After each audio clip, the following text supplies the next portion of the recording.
黄金的价格到底会涨到哪里去呢？涨到天边吗？今天带您看来看。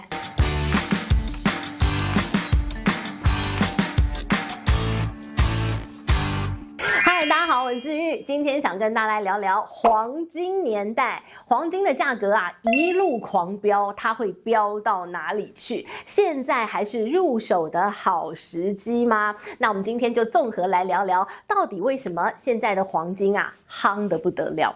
首先呢，我们先要带您来看一个非常关键的一个指标。那这个指标呢，在过去的年代当中，都是拿来衡量经济有没有衰退，因为黄金一直往上飙，那大家就合理想象说，那一定就是避险的一个心情嘛，避险的需求很强啊，避什么险呢？经济衰退的险。所以呢，其实啊，在华尔街他们有一个指标，那这个指标呢是用美股去比上黄金的价格，然后得出一个数字。那这个数字呢，就代表了当下的一个市场气氛。好，那怎么讲呢？这叫道琼工业指数跟黄金的比例。那最近呢，这样的一个数字啊，哇，不得了！这个数字呢，来到了一个非常重要的关卡。好，这个关卡不能跌破，因为跌破呢，就代表黄金的价格开始飙，美股开始暴跌。那这样一个跷跷板呢，就会让大家觉得，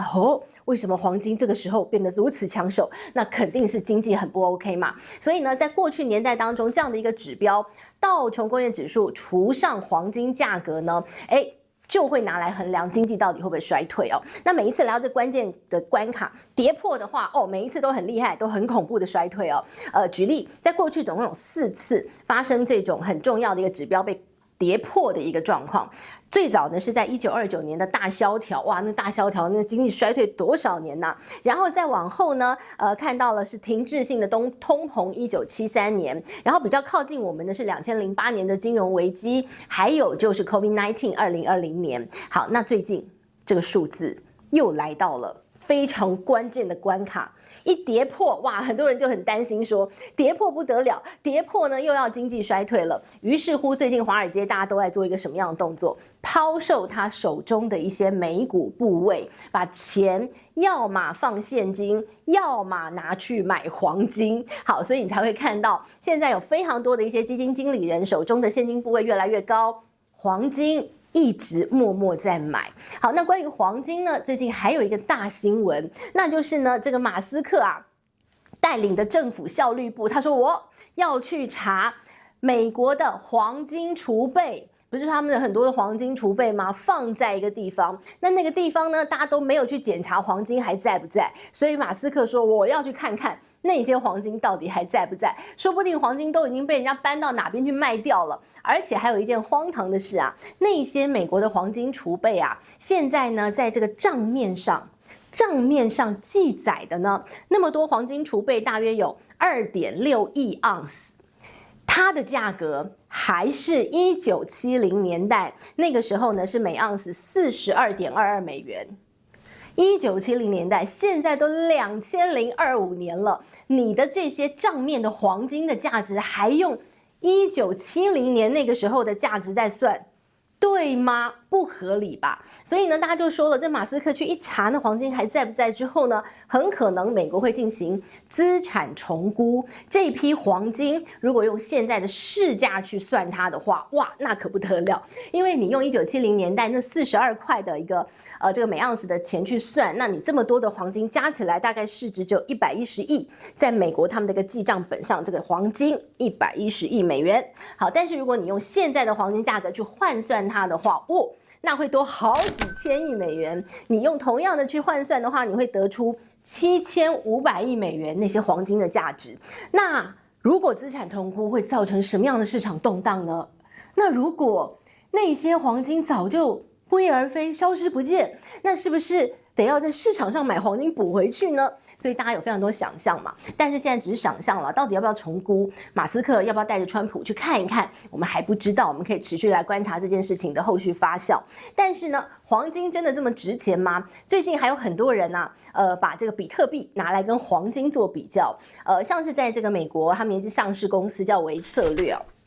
这家公司很奇妙，他本来做的是这个商业的一个软体，后来呢，这个老板呢，他说不，我要全押比特币，他把他公司所有的资产全部通通去买比特币，然后他变成了比特币的信徒，然后呢，也因为比特币的大涨，所以这家微策略公司，它的股价呢，在短短几年内飙涨20多倍，现在还在持续飙升当中。那这个人呐，他现在已经变成一个比特币的传教士，他最近有一场演讲，他就大批现在涨翻天的黄金，他说黄金是垃圾，比特币才是王道。他说啊，人终将一死，但是比特币得永生。他觉得这个世界就是只能够相信比特币了。当然他有他的理由啦，比如说他说，这个比特币呢，它只有限的一个这个数量就只2100万个比特币嘛，那多了也没有。然后他说，但是呢，随着这个科技的进步，很可能因为这个我们的技术的精进，所以你开发黄金的一个技巧会变得很好，所以黄金可能产量又会增加，但比特币就只有那些。所以呢，一个是有限的资产，一个可能因为你的科技进步开发更多。那哪一个比较好？所以他就觉得比特币好。我是不觉得啦，但是谁知道呢 ？Who knows？ 说不定呢，到最终他讲的才是对的。但是呢，现在当今世界上，我相信啊，这个相信黄金比比特币有价值的人，或者是你觉得要有东西握在手上的感觉比较好，比特币好像在天空虚无缥缈看不到，所以到底是这个谁你喜欢哪一样呢？也欢迎跟我们留言分享。好，不过呢，我们来看黄金的一个价格飙涨呢，当然这个有人开心啊，有人是掉眼泪的哦。如果你现在手上有非常多黄金，你当然很开心嘛。那如果呢？像印度，他现在是哭到这个被子里头去，躲在角落里，然后被自己的泪水淹成了一片泪海。好，那到底为什么呢？这个你知道，印度就很喜欢买黄金啊，这个印度人很爱买黄金。那于是呢，他们的这个政府呢，2015年，一群很聪明的人。坐在那个地方，想出了一个自以为很聪明的办法。好，这是什么办法？他说啊，他们想出了一个一石三鸟的好办法，他们去发行主权黄金债券。发行这干嘛呢？他说，首先我们印度人很喜欢买黄金，那如果他要买黄金，我要怎么办呢？我得要去国外进口黄金来给他。那我要去国外买黄金，我要用掉我的外汇储备，伤脑筋。所以呢，他说我买那么多黄金之后，然后被人民买走，就偿付于民，然后这些钱呢，我又用不着，很麻烦。所以他们就想到这个好策略。他说，你喜欢买黄金，就喜欢存在家里，对吧？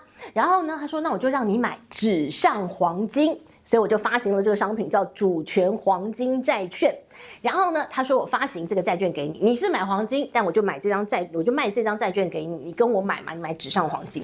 然后呢，你得到什么好处呢？就是你用现在的黄金价格买我的主权黄金债券，我给你年息2.75个百分点。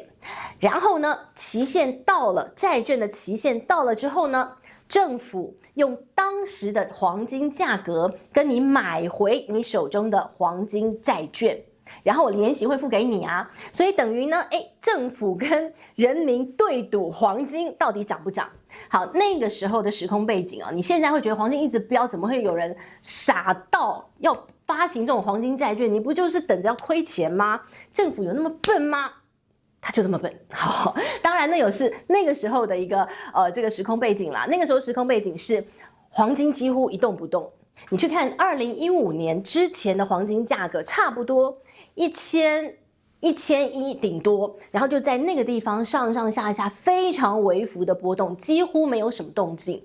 所以呢，这个印度政府当然会觉得很好啊，因为黄金价格又不太动，不动如山嘛。那我这个发行黄金债券很好，首先满足了印度人要买黄金的需求。再来呢，就是因为当时的印度的公债殖利率大约是8%左右，政府跟人民借钱，我要付8%的一个利息。那我如果发行这个黄金债券，我只要付2.75%。一举多得啊，所以呢，他说，这蛮好的。所以第二点，他就觉得，我好像可以用比较低的成本去跟人民借钱来给政府花用，这个降低他的借贷成本。第三个呢，他说我就可以减少这个黄金进口的外汇压力。那更好的是啊，他们还想到，他说，那如果我这个要赎回这个黄金债券的时候，那个时候黄金价格跌了。我还赚一笔真不赖，所以就觉得哇，一举多得，我们就这样做。谁知道2015年开始发行之后，2016年发行，2017年发行，哎呀，黄金价格就开始从2019年开始，那个时候来到1500美元每盎司哦，那个印度政府已经觉得Oh my God，我要疯了，结果谁知道它一路狂飙，现在多少？3000美元每盎司，所以呢，最近一笔啊。刚刚到期的2017年，印度政府卖出来的这个主权的黄金债券，印度政府赎回的时候，心在淌血，泪流满面，去跟这些投资人赎回来。因为呢，这跟当初这批买债券的投资者，到今天他们赎回那个黄金的价格涨3倍，也就是说，印度政府大亏钱。好，这还是2017年发行的，你知道它发行了多少吗？它发行的数字很惊人，通通换成黄金的一个这个价的这个重量的话，大约它总共的黄金债券发行出去是有147吨的黄金。那现在呢，这个债券已经结清的也不过就是10几吨，现在还有132吨黄金，这个。